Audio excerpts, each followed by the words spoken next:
मित्रांनो, जर तुम्हाला गाडीची काळजी असेल तर तुम्हाला एक 5 गोष्टी मी अशा सांगतो ज्या तुम्ही गाडी स्टार्ट करण्यापूर्वी नक्कीच चेक करत जा. सर्वात पहिली गोष्ट ती म्हणजे की आपल्या गाडीचे टायर प्रेशर, चारही टायरमध्ये किती हवा आहे हे नेहमी चेक करायचं. तर मित्रांनो, दुसरा पॉईंट असा तो म्हणजे की आपल्या गाडीचं इंजिन ऑइल ही आहे डीप स्टिक. ह्याच्यामधनं आपण ऑइल, इंजिन ऑइल जे आहे ते किती आहे हे मेजर करू शकतो. तर या इथे जर बघितलं तुम्ही तर ह्याच्यामध्ये आपल्याला 2 पॉईंट दिलेले आहेत. त्याच्यामध्ये वरचा जो पॉईंट आहे हा जो माझ्या बोटाजवळचा पॉईंट आहे तिथपर्यंत जर ऑइल असेल तरच गाडी स्टार्ट करू शकतात, आणि जर ऑइल कमी असेल तर तुमचं इंजिन सीज होण्याचे चान्सेस आहेत. त्याच्यामुळे इंजिन ऑइल टॉपअप करायला विसरू नका. तिसरी गोष्ट ती म्हणजे की आपल्या गाडीचं कुलंट, हा आहे कुलंटचा बॉक्स म्हणजे रेडिएटर. ह्याच्यामध्ये हे झाकण आहे ते खोलून सुद्धा तुम्ही कुलंट चेक करू शकता, किंवा मग हा आहे रिझर्वचा टँक. ह्याच्यामध्ये सुद्धा तुम्ही चेक करू शकता की कुलंट आहे की नाही. फुल किंवा लो असे 2 मार्किंग दिलेले असतात.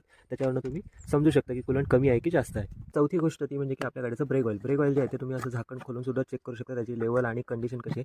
नाहीतर मग इथे तुम्हाला मॅक्स आणि त्याच्या खाली मिनिमम असे 2 मार्किंग दिलेले असतात. त्याच्यावरून सुद्धा तुम्ही ओळखू शकता की गाडीचं ब्रेक ऑइल कमी आहे की जास्त आहे. जर ब्रेक ऑइल कमी असेल तुमच्या गाडीचे ब्रेक काम करणार नाहीत. पाचवी गोष्ट ती म्हणजे की आपल्या गाडीचं वायपरचं पाणी, हे